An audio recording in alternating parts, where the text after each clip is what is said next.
شروع اللہ کے نام سے جو رحمان و رحیم ہے۔ تعریف اللہ کے لیے ہے جس نے اپنے بندے پر یہ کتاب نازل کی اور اس میں کوئی ٹیڑھ نہ رکھی، ٹھیک ٹھیک سیدھی بات کہنے والی کتاب، تاکہ وہ لوگوں کو خدا کے سخت عذاب سے خبردار کر دے اور ایمان لا کر نیک عمل کرنے والوں کو خوشخبری دے دے کہ ان کے لیے اچھا اجر ہے جس میں وہ ہمیشہ رہیں گے، اور ان لوگوں کو ڈرا دے جو کہتے ہیں کہ اللہ نے کسی کو بیٹا بنایا ہے۔ اس بات کا نہ انہیں کوئی علم ہے اور نہ ان کے باپ دادا کو تھا۔ بڑی بات ہے جو ان کے منہ سے نکلتی ہے، وہ محض جھوٹ بکتے ہیں۔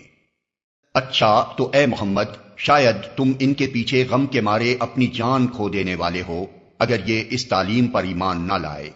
واقعہ یہ ہے کہ یہ جو کچھ سر و سامان بھی زمین پر ہے، اس کو ہم نے زمین کی زینت بنایا ہے تاکہ ان لوگوں کو آزمائیں ان میں کون بہتر عمل کرنے والا ہے۔ آخر کار اس سب کو ہم ایک چٹیل میدان بنا دینے والے ہیں۔ کیا تم سمجھتے ہو کہ غار اور کتبے والے ہماری کوئی بڑی عجیب نشانیوں میں سے تھے؟ جب وہ چند نوجوان غار میں پناہ گزین ہوئے اور انہوں نے کہا کہ اے پروردگار، ہم کو اپنی رحمت خاص سے نواز اور ہمارا معاملہ درست کر دے، تو ہم نے انہیں اسی غار میں تھپک کر سال ہا سال کے لیے گہری نیند سلا دیا۔ پھر ہم نے انہیں اٹھایا تاکہ دیکھیں ان کے دو گروہوں میں سے کون اپنی مدت قیام کا ٹھیک شمار کرتا ہے۔ ہم ان کا اصل قصہ تمہیں سناتے ہیں۔ وہ چند نوجوان تھے جو اپنے رب پر ایمان لے آئے تھے اور ہم نے ان کو ہدایت میں ترقی بخشی تھی۔ ہم نے ان کے دل اس وقت مضبوط کر دیے جب وہ اٹھے اور انہوں نے اعلان کر دیا کہ ہمارا رب تو بس وہی ہے جو آسمانوں اور زمین کا رب ہے، ہم اسے چھوڑ کر کسی دوسرے معبود کو نہ پکاریں گے، اگر ہم ایسا کریں تو بالکل بے جا بات کریں گے۔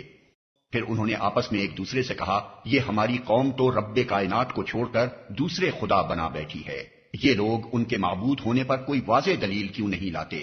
آخر اس شخص سے بڑا ظالم اور کون ہو سکتا ہے جو اللہ پر جھوٹ باندھے؟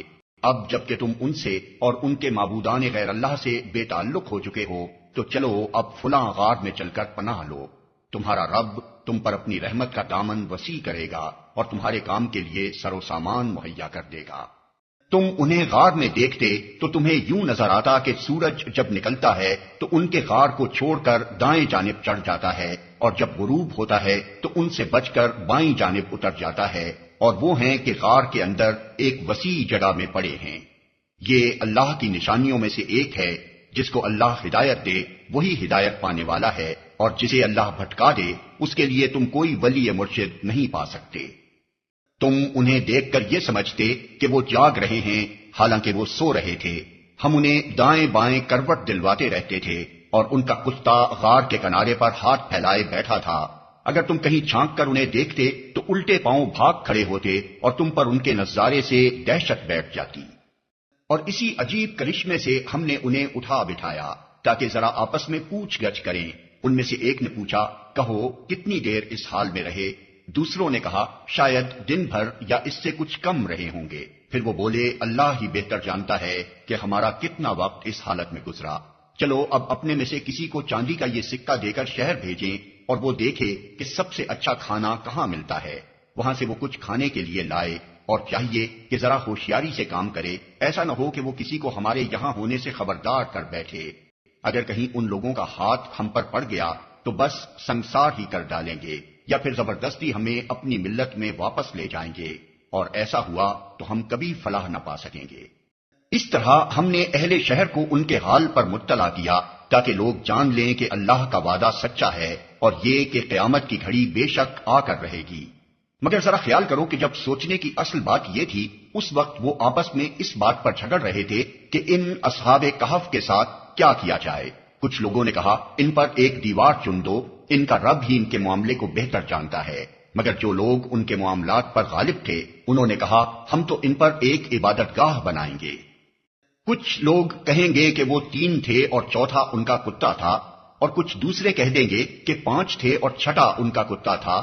یہ سب بے تکی ہانکتے ہیں۔ کچھ اور لوگ کہتے ہیں کہ 7 تھے اور 8واں ان کا کتا تھا۔ کہو میرا رب ہی بہتر جانتا ہے کہ وہ کتنے تھے۔ کم ہی لوگ ان کی صحیح تعداد جانتے ہیں، بس تم سرسری بات سے بڑھ کر ان کی تعداد کے معاملے میں لوگوں سے بحث نہ کرو اور نہ ان کے متعلق کسی سے کچھ پوچھو۔ اور دیکھو کسی چیز کے بارے میں کبھی یہ نہ کہا کرو کہ میں کل یہ کام کر دوں گا، تم کچھ نہیں کر سکتے الا یہ کہ اللہ چاہے۔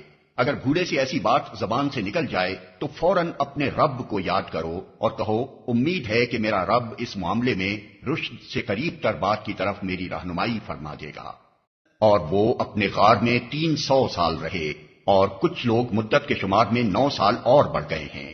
تم کہو اللہ ان کے قیام کی مدت زیادہ جانتا ہے، آسمانوں اور زمین کے سب پوشیدہ احوال اسی کو معلوم ہیں۔ کیا خوب ہے وہ دیکھنے والا اور سننے والا۔ زمین و آسمان کی مخلوقات کا کوئی خبرگیر اس کے سوا نہیں، اور وہ اپنی حکومت میں کسی کو شریک نہیں کرتا۔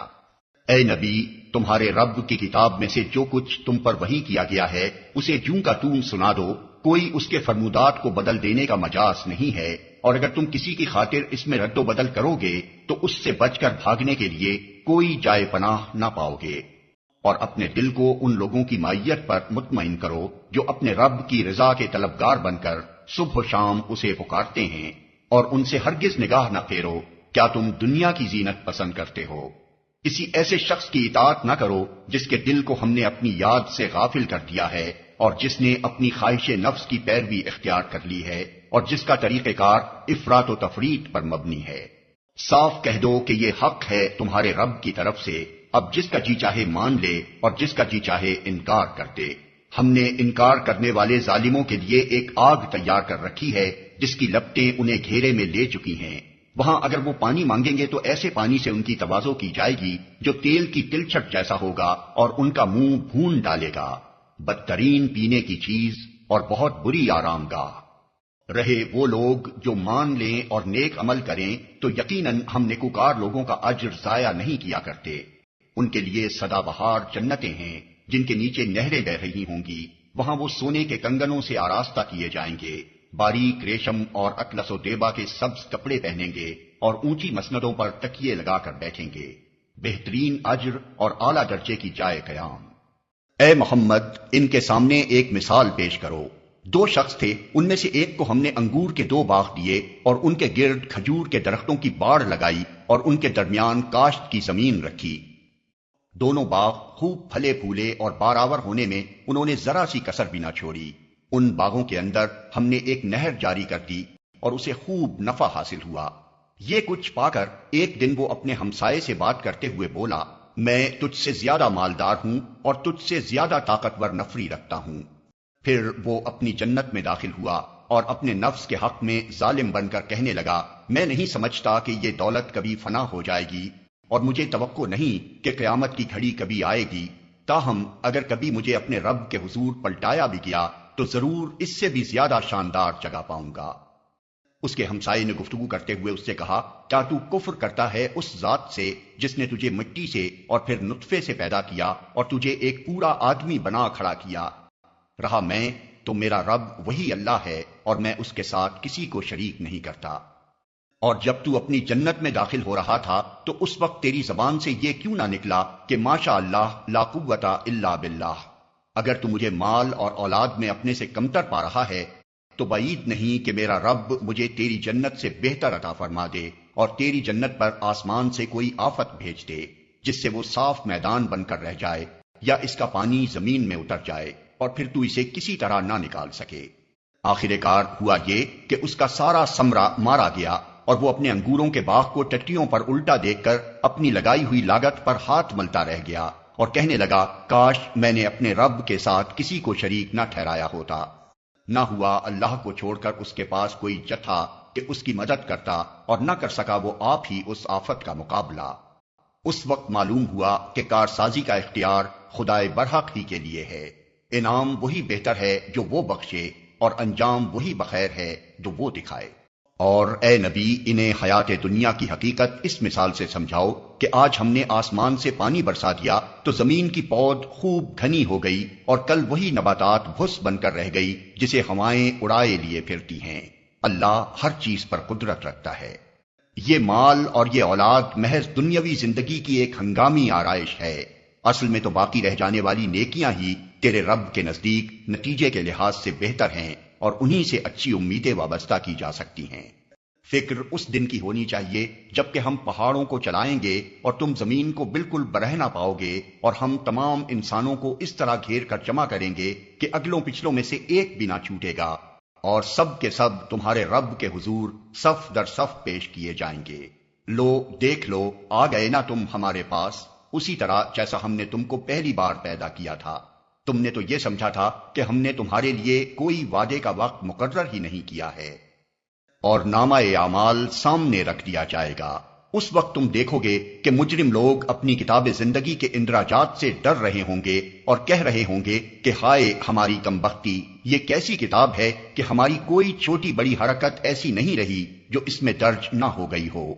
جو کچھ انہوں نے کیا تھا وہ سب اپنے سامنے حاضر پائیں گے، اور تیرا رب کسی پر ذرا ظلم نہ کرے گا۔ یاد کرو جب ہم نے فرشتوں سے کہا کہ آدم کو سجدہ کرو تو انہوں نے سجدہ کیا، مگر ابلیس نے نہ کیا، وہ جنوں میں سے تھا، اس لیے اپنے رب کے حکم کی اطاعت سے نکل گیا۔ اب کیا تم مجھے چھوڑ کر اس کو اور اس کی ذریت کو اپنا سرپرست بناتے ہو، حالانکہ وہ تمہارے دشمن ہیں؟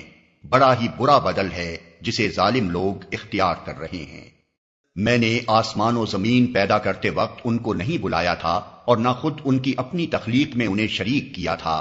میرا یہ کام نہیں ہے کہ گمراہ کرنے والوں کو اپنا مددگار بنایا کروں۔ پھر کیا کریں گے یہ لوگ اس روز جبکہ ان کا رب ان سے کہے گا کہ پکارو اب ان ہستیوں کو جنہیں تم میرا شریک سمجھ بیٹھے تھے۔ یہ ان کو پکاریں گے مگر وہ ان کی مدد کو نہ آئیں گے، اور ہم ان کے درمیان ایک ہی ہلاکت کا گڑھا مشترک کر دیں گے۔ سارے مجرم اس روز آگ دیکھیں گے اور سمجھ لیں گے کہ اب انہیں اس میں گرنا ہے، اور وہ اس سے بچنے کے لیے کوئی جائے پناہ نہ پائیں گے۔ ہم نے اس قرآن میں لوگوں کو طرح طرح سے سمجھایا، مگر انسان بڑا ہی جھگڑالو واقع ہوا ہے۔ ان کے سامنے جب ہدایت آئی تو اسے ماننے اور اپنے رب کے حضور معافی چاہنے سے آخر ان کو کس چیز نے روک دیا؟ اس کے سوا اور کچھ نہیں کہ وہ منتظر ہیں کہ ان کے ساتھ بھی وہی کچھ ہو جو پچھلی قوموں کے ساتھ ہو چکا ہے، یا یہ کہ وہ عذاب کو سامنے آتے دیکھ لیں۔ رسولوں کو ہم اس کام کے سوا اور کسی غرض کے لیے نہیں بھیجتے کہ وہ بشارت اور تنبیہ کی خدمت انجام دے دیں، مگر کافروں کا حال یہ ہے کہ وہ باطل کے ہتھیار لے کر حق کو نیچا دکھانے کی کوشش کرتے ہیں، اور انہوں نے میری آیات کو اور ان تنبیہات کو جو انہیں کی گئیں مذاق بنا لیا ہے۔ اور اس شخص سے بڑھ کر ظالم اور کون ہے جسے اس کے رب کی آیات سنا کر نصیحت کی جائے اور وہ ان سے منہ پھیرے اور اس برے انجام کو بھول جائے جس کا سر و سامان اس نے اپنے لیے خود اپنے ہاتھوں کیا ہے۔ جن لوگوں نے یہ روش اختیار کی ہے ان کے دلوں پر ہم نے غلاف چڑھا دیے ہیں جو انہیں قرآن کی بات نہیں سمجھنے دیتے، اور ان کے کانوں میں ہم نے گرانی پیدا کر دی ہے۔ تم انہیں ہدایت کی طرف کتنا ہی بلاؤ، وہ اس حالت میں کبھی ہدایت نہ پائیں گے۔ تیرا رب بڑا درگزر کرنے والا اور رحیم ہے، وہ ان کے کرتوتوں پر انہیں پکڑنا چاہتا تو جلدی ہی عذاب بھیج دیتا، مگر ان کے لیے وعدے کا ایک وقت مقرر ہے، اور اس سے بچ کر بھاگ نکلنے کی یہ کوئی راہ نہ پائیں گے۔ یہ عذاب رسیدہ بستیاں تمہارے سامنے موجود ہیں، انہوں نے جب ظلم کیا تو ہم نے انہیں ہلاک کر دیا، اور ان میں سے ہر ایک کی ہلاکت کے لیے ہم نے وقت مقرر کر رکھا تھا۔ ذرا ان کو وہ قصہ سناؤ جو موسیٰ کو پیش آیا تھا، جبکہ موسیٰ نے اپنے خادم سے کہا تھا کہ میں اپنا سفر ختم نہ کروں گا جب تک کہ دونوں دریاؤں کے سنگم پر نہ پہنچ جاؤں، ورنہ میں ایک زمانہ دراز تک چلتا ہی رہوں گا۔ بس جب وہ ان کے سنگم پر پہنچے تو اپنی مچھلی سے غافل ہو گئے، اور وہ نکل کر اس طرح دریا میں چلی گئی جیسے کوئی سرنگ لگی ہے۔ آگے جا کر موسیٰ نے اپنے خادم سے کہا، لاؤ ہمارا ناشتہ، آج کے سفر میں تو ہم بری طرح تھک گئے ہیں۔ خادم نے کہا، آپ نے دیکھا یہ کیا ہوا؟ جب ہم اس چٹان کے پاس ٹھہرے ہوئے تھے اس وقت مجھے مچھلی کا خیال نہ رہا، اور شیطان نے مجھ کو ایسا غافل کر دیا کہ میں اس کا ذکر آپ سے کرنا بھول گیا۔ مچھلی تو عجیب طریقے سے نکل کر دریا میں چلی گئی۔ موسیٰ نے کہا، اسی کی تو ہمیں تلاش تھی۔ چنانچہ وہ دونوں اپنے نقش قدم پر پھر واپس ہوئے، اور وہاں انہوں نے ہمارے بندوں میں سے ایک بندے کو پایا جسے ہم نے اپنی رحمت سے نوازا تھا اور اپنی طرف سے ایک خاص علم عطا کیا تھا۔ موسیٰ نے اس سے کہا، کیا میں آپ کے ساتھ رہ سکتا ہوں تاکہ آپ مجھے بھی اس دانش کی تعلیم دیں جو آپ کو سکھائی گئی ہے؟ اس نے جواب دیا، آپ میرے ساتھ صبر نہیں کر سکتے، اور جس چیز کی آپ کو خبر نہ ہو آخر آپ اس پر صبر کر بھی کیسے سکتے ہیں؟ موسیٰ نے کہا، انشاءاللہ آپ مجھے صابر پائیں گے، اور میں کسی معاملے میں آپ کی نافرمانی نہ کروں گا۔ اس نے کہا اچھا، اگر آپ میرے ساتھ چلتے ہیں تو مجھ سے کوئی بات نہ پوچھیں جب تک کہ میں خود اس کا آپ سے ذکر نہ کروں۔ اب وہ دونوں روانہ ہوئے، یہاں تک کہ جب وہ ایک کشتی میں سوار ہو گئے تو اس شخص نے کشتی میں شگاف ڈال دیا۔ موسیٰ نے کہا آپ نے اس میں شگاف ڈال دیا تاکہ سب کشتی والوں کو ڈبو دیں، یہ تو آپ نے ایک سخت حرکت کر ڈالی۔ اس نے کہا میں نے تم سے کہا نہ تھا کہ تم میرے ساتھ صبر نہیں کر سکتے؟ موسیٰ نے کہا بھول چوک پر مجھے نہ پکڑیے، میرے معاملے میں آپ ذرا سختی سے کام نہ لیں۔ پھر وہ دونوں چلے یہاں تک کہ ان کو ایک لڑکا ملا اور اس شخص نے اسے قتل کر دیا۔ موسیٰ نے کہا آپ نے ایک بے گناہ کی جان لے لی، حالانکہ اس نے کسی کا خون نہ کیا تھا، یہ کام تو آپ نے بہت ہی برا کیا۔ اس نے کہا میں نے تم سے کہا نہ تھا کہ تم میرے ساتھ صبر نہیں کر سکتے؟ موسیٰ نے کہا اس کے بعد اگر میں آپ سے کچھ پوچھوں تو آپ مجھے ساتھ نہ رکھیں، لیجئے اب تو میری طرف سے آپ کو عذر مل گیا۔ پھر وہ آگے چلے یہاں تک کہ ایک بستی میں پہنچے اور وہاں کے لوگوں سے کھانا مانگا، مگر انہوں نے ان دونوں کی ضیافت سے انکار کر دیا۔ وہاں انہوں نے ایک دیوار دیکھی جو گرا چاہتی تھی، اس شخص نے اس دیوار کو پھر قائم کر دیا۔ موسیٰ نے کہا اگر آپ چاہتے تو اس کام کی اجرت لے سکتے تھے۔ اس نے کہا بس میرا تمہارا ساتھ ختم ہوا، اب میں تمہیں ان باتوں کی حقیقت بتاتا ہوں جن پر تم صبر نہ کر سکے۔ اس کشتی کا معاملہ یہ ہے کہ وہ چند غریب آدمیوں کی تھی جو دریا میں محنت مزدوری کرتے تھے۔ میں نے چاہا کہ اسے عیب دار کر دوں کیونکہ آگے ایک ایسے بادشاہ کا علاقہ تھا جو ہر کشتی کو زبردستی چھین لیتا تھا۔ رہا وہ لڑکا تو اس کے والدین مومن تھے، ہمیں اندیشہ ہوا کہ یہ لڑکا اپنی سرکشی اور کفر سے ان کو تنگ کرے گا، اس لیے ہم نے چاہا کہ ان کا رب اس کے بدلے ان کو ایسی اولاد دے جو اخلاق میں بھی اس سے بہتر ہو اور جس سے صلہ رحمی بھی زیادہ متوقع ہو۔ اور اس دیوار کا معاملہ یہ ہے کہ یہ دو یتیم لڑکوں کی ہے جو اس شہر میں رہتے ہیں۔ اس دیوار کے نیچے ان بچوں کے لیے ایک خزانہ مدفون ہے اور ان کا باپ ایک نیک آدمی تھا، اس لیے تمہارے رب نے چاہا کہ یہ دونوں بچے بالغ ہوں اور اپنا خزانہ نکال لیں۔ یہ تمہارے رب کی رحمت کی بنا پر کیا گیا ہے، میں نے کچھ اپنے اختیار سے نہیں کر دیا ہے۔ یہ ہے حقیقت ان باتوں کی جن پر تم صبر نہ کر سکے۔ اور اے محمد یہ لوگ تم سے ذوالقرنین کے بارے میں پوچھتے ہیں، ان سے کہو میں اس کا کچھ حال تم کو سناتا ہوں۔ ہم نے اس کو زمین میں اقتدار عطا کر رکھا تھا اور اسے ہر قسم کے اسباب و وسائل بخشے تھے۔ اس نے پہلے مغرب کی طرف ایک مہم کا سر و سامان کیا، حتیٰ کہ جب وہ غروب آفتاب کی حد تک پہنچ گیا تو اس نے سورج کو ایک کالے پانی میں ڈوبتے دیکھا اور وہاں اسے ایک قوم ملی۔ ہم نے کہا اے ذوالقرنین تجھے یہ مقدرت بھی حاصل ہے کہ ان کو تکلیف پہنچائے اور یہ بھی کہ ان کے ساتھ نیک رویہ اختیار کرے۔ اس نے کہا جو ان میں سے ظلم کرے گا ہم اس کو سزا دیں گے، پھر وہ اپنے رب کی طرف پلٹایا جائے گا اور وہ اسے اور زیادہ سخت عذاب دے گا، اور جو ان میں سے ایمان لائے گا اور نیک عمل کرے گا اس کے لیے اچھی جزا ہے اور ہم اس کو نرم احکام دیں گے۔ پھر اس نے ایک دوسری مہم کی تیاری کی، یہاں تک کہ طلوع آفتاب کی حد تک جا پہنچا۔ وہاں اس نے دیکھا کہ سورج ایک ایسی قوم پر طلوع ہو رہا ہے جس کے لیے دھوپ سے بچنے کا کوئی سامان ہم نے نہیں کیا ہے۔ یہ حال تھا ان کا، اور ذوالقرنین کے پاس جو کچھ تھا اسے ہم جانتے تھے۔ پھر اس نے ایک اور مہم کا سامان کیا، یہاں تک کہ جب دو پہاڑوں کے درمیان پہنچا تو اسے ان کے پاس ایک قوم ملی جو مشکل ہی سے کوئی بات سمجھتی تھی۔ ان لوگوں نے کہا کہ اے ذوالقرنین یاجوج اور ماجوج اس سرزمین میں فساد پھیلاتے ہیں، تو کیا ہم تجھے کوئی ٹیکس اس کام کے لیے دیں کہ تو ہمارے اور ان کے درمیان ایک بند تعمیر کر دے؟ اس نے کہا جو کچھ میرے رب نے مجھے دے رکھا ہے وہ بہت ہے، تم بس محنت سے میری مدد کرو، میں تمہارے اور ان کے درمیان بند بنائے دیتا ہوں۔ مجھے لوہے کی چادریں لا کر دو۔ آخر جب دونوں پہاڑوں کے درمیانی خلا کو اس نے پاٹ دیا تو لوگوں سے کہا اب آگ دہکاؤ، حتیٰ کہ جب یہ آہنی دیوار بالکل آگ کی طرح سرخ ہو گئی تو اس نے کہا لاؤ اب میں اس پر پگھلا ہوا تانبا اونڈے لوں گا۔ یہ بند ایسا تھا کہ یاجوج و ماجوج اس پر چڑھ کر بھی نہ آ سکتے تھے اور اس میں نقب لگانا ان کے لیے اور بھی مشکل تھا۔ ذوالقرنین نے کہا یہ میرے رب کی رحمت ہے، مگر جب میرے رب کے وعدے کا وقت آئے گا تو وہ اس کو پیوند خاک کر دے گا، اور میرے رب کا وعدہ برحق ہے۔ اور اس روز ہم لوگوں کو چھوڑ دیں گے کہ سمندر کی موجوں کی طرح ایک دوسرے سے گتھم گتھا ہوں، اور سور پھونکا جائے گا اور ہم سب انسانوں کو ایک ساتھ جمع کریں گے، اور وہ دن ہوگا جب ہم جہنم کو کافروں کے سامنے لائیں گے، ان کافروں کے سامنے جو میری نصیحت کی طرف سے اندھے بنے ہوئے تھے اور کچھ سننے کے لیے تیار ہی نہ تھے۔ تو کیا یہ لوگ جنہوں نے کفر اختیار کیا ہے یہ خیال رکھتے ہیں کہ مجھے چھوڑ کر میرے بندوں کو اپنا کارساز بنا لیں؟ ہم نے ایسے کافروں کی ضیافت کے لیے جہنم تیار کر رکھی ہے۔ اے محمد ان سے کہو کیا ہم تمہیں بتائیں کہ اپنے اعمال میں سب سے زیادہ ناکام و نامراد لوگ کون ہیں؟ وہ کہ دنیا کی زندگی میں جن کی ساری سعی و جہد راہ راست سے بھٹکی رہی اور وہ سمجھتے رہے کہ وہ سب کچھ ٹھیک کر رہے ہیں۔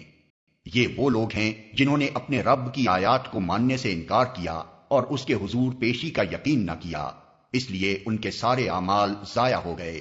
قیامت کے روز ہم انہیں کوئی وزن نہ دیں گے۔